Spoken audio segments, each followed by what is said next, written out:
Hey friends, welcome back to another episode of the Ready to Rise podcast. I'm just so happy to be here. And I just want to let you know that literally today I'm going to share a super vulnerable episode because this episode is something I wish that I had heard 5 years ago, 6 years ago, when I was in a season of just having truly a hard time loving myself. And I want to first acknowledge the real and the raw feelings that come along with not loving yourself right now. And I want you to know that it's okay because we all go through these feelings. We all go through the feelings, and you're not alone.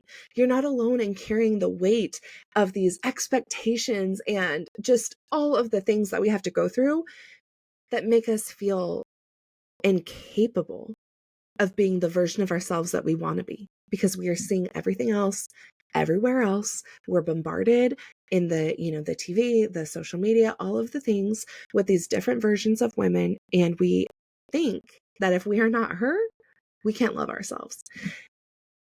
We're gonna, first of all, I'm gonna share some of my story because I think it's really important to share where I was at. And then I really want to unravel some of these self-doubt layers and this guilt that we feel and that holds us back from embracing who we seriously are. And here's the thing. I want to remind you this before we head into the episode.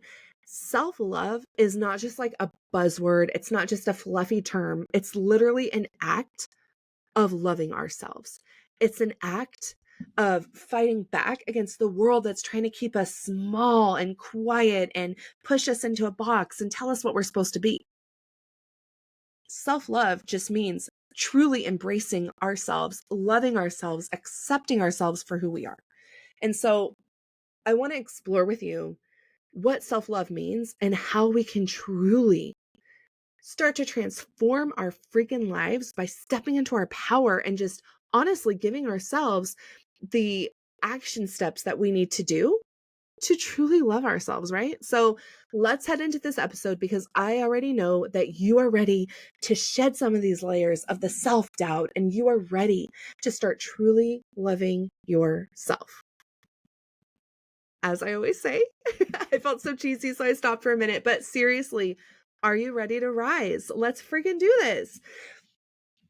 Before we dive in to this entire episode, I have to give you the 3 updates in our life, right? We in the Rise Sisterhood are doing some major things. We are having some really, really, really wonderful guest speakers come on. At the time of this recording, we are having a cycle syncing expert come in. She's freaking amazing, Miss Jacqueline. I love her. And she's giving us so much. So I have to share, like, you have to get in. And when you do get in and get your membership, it does give you access to all of those previous recordings. So even though, you are at the time of this recording, we're basically having this, in our membership. So I doubt you'll be in time, but when you join, join right now, you're going to see that, the instructions for how to get in there and watch that replay. Speaking of replays, I made a huge decision that our live virtual retreat will have a lifetime replay access. And obviously, like, I'm freaking stoked about this because I think that, like, I don't think you're going to be bombarded with information to the point where you're not going to, like, know what's happening, because I truly am making sure that this is a virtual retreat where you are getting the actionable next steps and the information behind it, right? So we are going to talk about balancing hormones and gut health and cycles and all of these important things, mindset, right? All of this. But I I know for a fact that each speaker wants to make sure that it's truly going to resonate with you. It's truly hitting home. It's not just a bunch of stuff that they're talking about that you're just like lost and you're like, what is happening? So, like, you don't need to watch the replay to get every single detail and thing again, but it will be available to you so that you can go back and just re-listen to things as you need to for life. And that being said, if you have not seen the speaker lineup yet, you need to go to my Instagram and check it out because it is so freaking amazing. Like, I literally just can't even, like, I'm just like, wow, like literally I'm so glad. Like, I'm just so freaking happy that it came together. Like, the behind the scenes of events is, it's a lot of work. Obviously, it's a lot, but as a business owner, as a coordinator, as somebody trying to put on an event, you don't always get everything you want. That's actually my motto in life. But anyways, you don't always get everything you want. Like, you might pitch a bunch of wonderful coaches and like maybe half of them say yes, that they'll speak at your event, right? Or maybe some of them you didn't know that they have like an outrageous fee and you were like, I actually can't do this. Let me just say, it worked out that every single speaker that I wanted there said yes. Their fees weren't like crazy outrageous. They're, like there's so much behind the scenes that happened, but like the way it came together, I'm so freaking blessed. Like, I'm so blessed. I literally wrote this itinerary out kind of before hitting up any of the speakers. Let's just be honest. Pure Audrey fashion. I took action on this extremely quick. And I just was writing out this itinerary for the event. And I was like, oh, I want this person to talk about mindset. And I want this person to talk about hormone balance. And then, oh, you know what? Like, we need a really fun component where, we're ending it on a high note. It's not going to be like super boring, like, rah, rah, rah, rah. Here's what you do for self-care. It's going to be like fun and juicy and super cool. And I was like, well, we definitely need Angie Lee there at the end. Like, we have to, like, how else are we going to like sit there laughing the whole time? Right. And literally I'm writing out this itinerary and I message Katie Saltzman and I'm like, dude, are you free to like, would you be willing to talk about this and this day and time? She says yes. I hit up Crystal Jacobo. Yes. I hit up all the other girls. They all say yes. And then I was like, ooh, Angie Lee's going to be scarier because it's her, right? I'm like, oh my God. And I messaged her and I sent her a picture of the itinerary. And I was like, I need you in this spot. I freaking need you. I need this pump up vibe. I need this super fun. I need to be like laughing about butthole sunning. Like, let's go. And she said yes. And I cried. I was screaming. I was jumping up and down. I should share the video of that. But oh my God, I was just like, wow, like this came together. I'm amazed. Anyways, it's going to be for a small amount of women. We are keeping it pretty small just for the fact that the value is insane. And I don't want you guys to miss out on the value by being in a room of like 400 women where you don't get your answers questioned, right? I want this to be a small, intimate experience like a retreat. That's why it's a virtual retreat where you get to ask these high coaches, these top speakers yourself, all of the questions that you have. What do you want to know about hormone balancing? What do you want to know about, butthole sunning? What do you want to know about mindset regulation? Like, what do you want to know? And let's get those questions answered. And you're going to walk away with the actionable steps to make it even better. Okay. And last but not least, I have to remind you that the in-person retreat in Sonoma County, California, in our beautiful garden home, it's freaking gorgeous. Obviously, I have so many healing modalities and fun things and sisterhood vibes and community I have planned for you. It is November 1st through 3rd. It is almost sold out, so definitely DM me and grab your spot. But let's dive into today's episode because I think this is like such an important topic, right? So again, like I want to acknowledge the fact that we have these raw feelings that come up of not loving ourselves. And sometimes, I don't even want to say sometimes, I think a lot of the time these feelings come up and they're manifested in different ways because we don't know that that's what it is, right? So we could get into that, but it's things that are like self-sabotage, for example, stuff like that.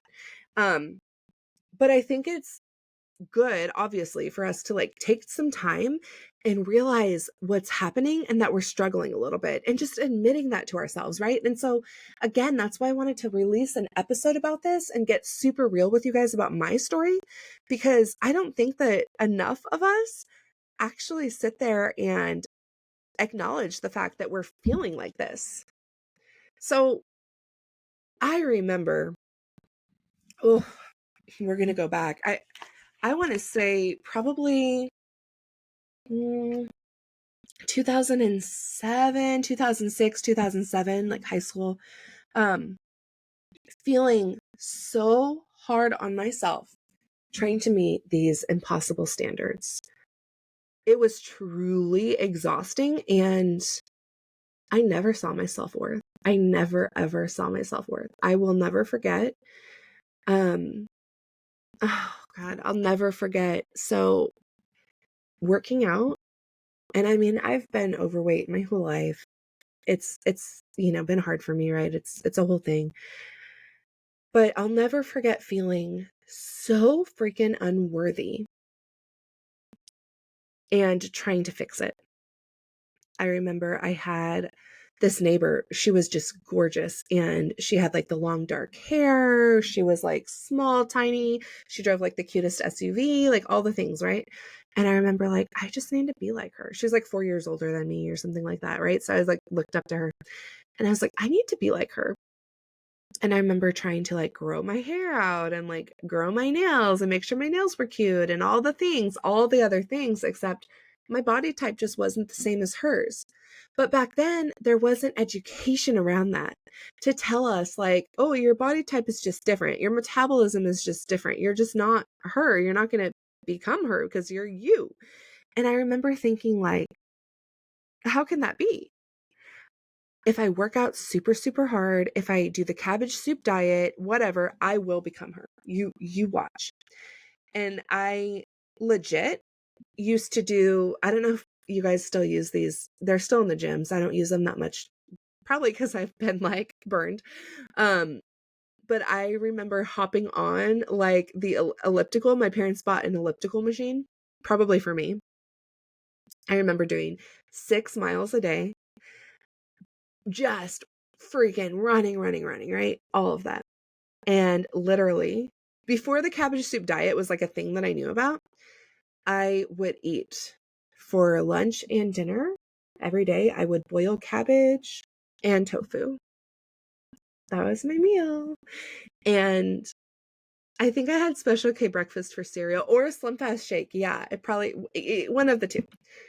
Maybe I alternated, who knows. And I remember thinking, like, you're such a loser. It's never going to work out for you. I worked so damn hard doing all of that for months and months and months.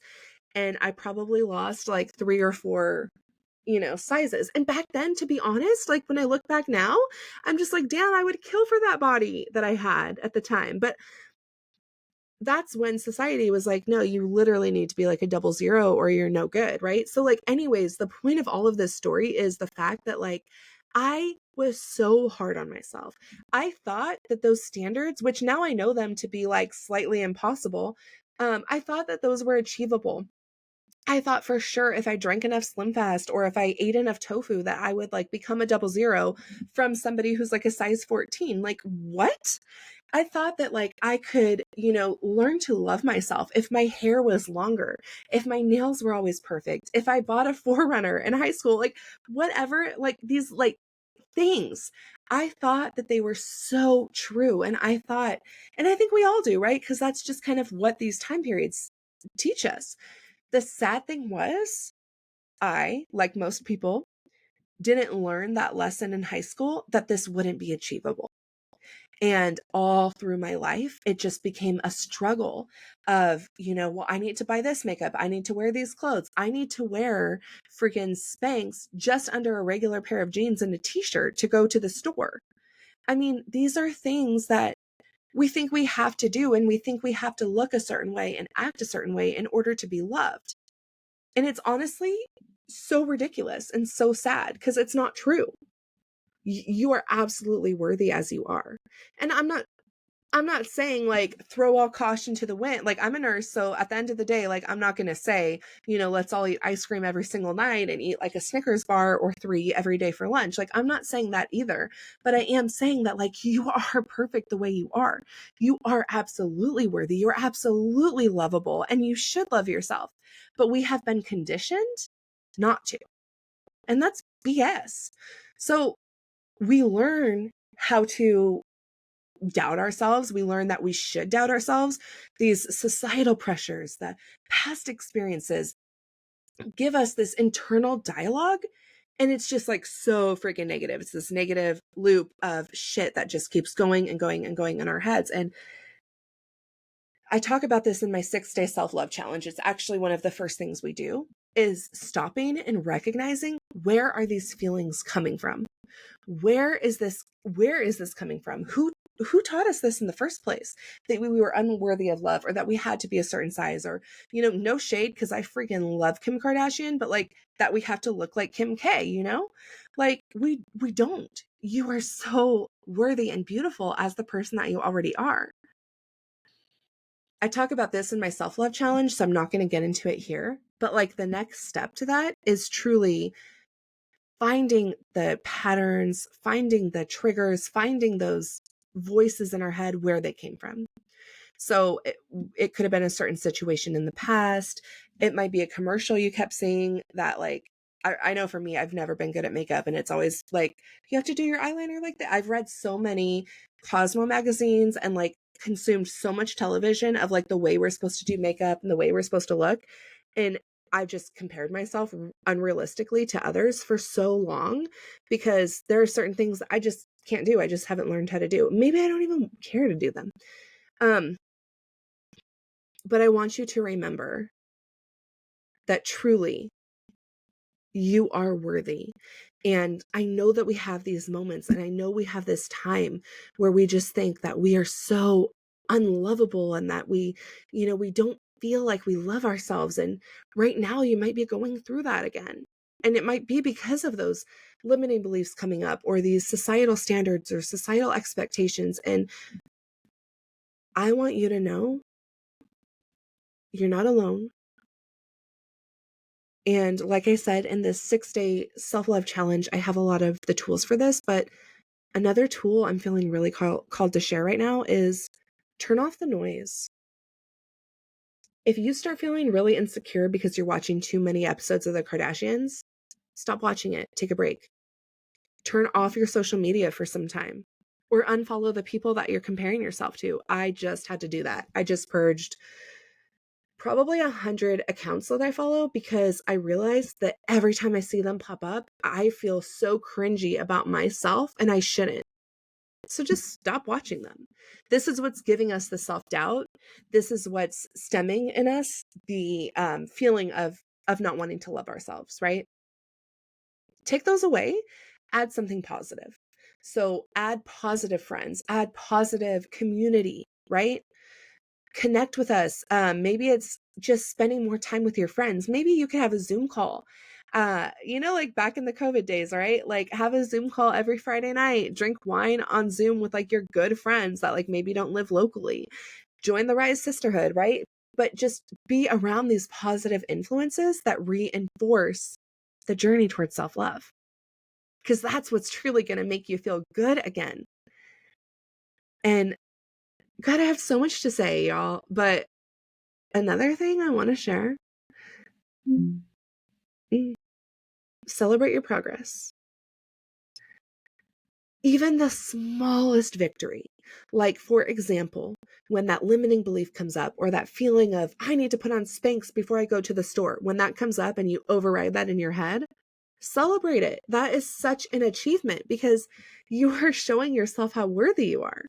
When it comes up and you're like, I didn't wing my eyeliner the correct way that all 10 issues of Cosmo magazine 2028, but I meant 2008, showed me how to do, like, wow, like I didn't do it this right way. No, because you don't need to.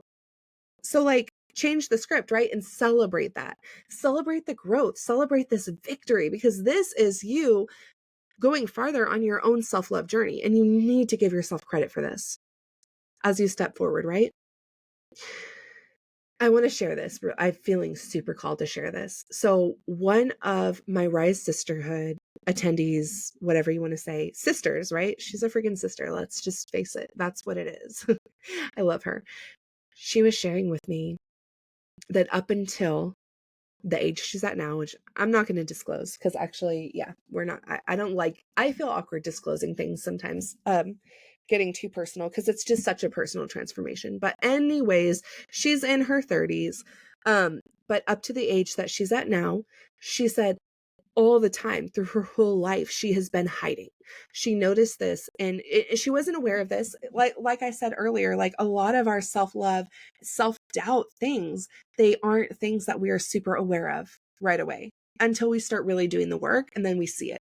But she has spent so much of her life just hiding in the shadows, hiding in a baggy sweater, hiding behind a significant other or a best friend, hiding in her job. She has spent so much of her life hiding because she didn't feel worthy of being seen. And when we started bringing in some of the experts that I bring in, and also some of the just deep dive exercises that I personally, hold, that I personally lead the workshops on in the Rise Sisterhood, she started to learn a lot more about herself. And she started to actually work through this particular limiting belief of feeling unworthy of being seen. And as she continued to go through it and through it and through it, she literally now is like putting herself out there. Like, you should see the cutest outfits she's wearing. You should see how her business is thriving. You should see just her whole change, because now she's like a whole different woman than the woman I met, because she's working through these limiting beliefs and she's allowing herself to truly love herself, which in turn is allowing her to be seen, to be heard, to know how worthy she is of all of that. And I had to share that. It's proof that the change is possible. Because when you start to love yourself and you start to truly release those layers and love who you truly are, that's when your whole life is going to start to change. So right now you might be going through that season of feeling unworthy and feeling like, like, I don't love myself right now. Like I said, this episode is to the woman who doesn't feel like she loves herself right now. But let me remind you, it's going to get better. You are going to see that other side. You might be feeling down right now. And trust me, I have been there. I have been there a few different times. Like, I get it, but it's going to get so much better. It's a journey. Self-love is not a destination. Oh my God, I sound like a freaking broken record or like a cliche statement, but it's not. Self-love is not a destination. It's not this perfect version of ourselves who lives in the beach house with like, oh, what's my dream car? I don't know. Your dream car is in the driveway and X, Y, and Z and like a Ken doll as a husband or whatever, right? Self-love, the destination, all of that, like that's not like that, because that is like implying that perfectionism is real. And we already know that it's not. It's a journey. Self-love is a journey towards letting our lives flow in the most beautiful way possible and learning to truly accept ourselves and love ourselves and be able to trust ourselves. It's this whole journey towards uncovering our truest self. And I'm so thankful to be on this journey with you. Trust me, it's going to get better. I can promise you. And I love you. I really do. Like, you really do got this. Hit me up in my DMs. Like, if you ever need help, if you ever feel like you're struggling with this and you need like a step or you need like an actionable practice that you can do, like, I am all about it. When I started my journey, I was searching high and low. I have an episode somewhere about that, but I searched high and low. I would read 10 books and then I would learn about a practice and I would go do that. And then at that place, the teacher might have said like, well, I studied Buddhism, so I would study Buddhism at that point. And then we did this and then it led to this. And I mean, I have spent so much money, tens of thousands of dollars on practices and coaches and guidance and getting help. And I have, if you're watching on YouTube, you can see this huge bookshelf behind me, or I'm sure you've seen it on Instagram, but I have everything, like all of these things here from my journey and learning. And I can just bring it in a more concise version to you and give you a more specific guidance. So you're not searching everywhere and spending thousands of dollars like I did. So if this episode, let's try that again. If this episode resonated with you today, my friend, please take the step towards self-love. Take one of the actionable steps out of this episode. If you could just do one of them, or hit up that free self-love challenge. I'll make sure it's linked in the show notes. You already know the different ways you can connect with me. There are so many of them, but, just join the community, whether it's through the Rise Retreat or the Rise Sisterhood. We have the virtual retreat as well. Find a way to plug in and get some community and just get these practices, like the Rise Sisterhood. It is a practice coming at you every single week. And we just do it together on the call so that you have carved out time to do this for yourself, right? So get in somewhere, get some practices going, and just remember, you are not alone on the journey. I am cheering for you and I am with you every single step of the way. We are going to rise together. We are going to embrace the love that you have and that you deserve. And I will see you here next episode.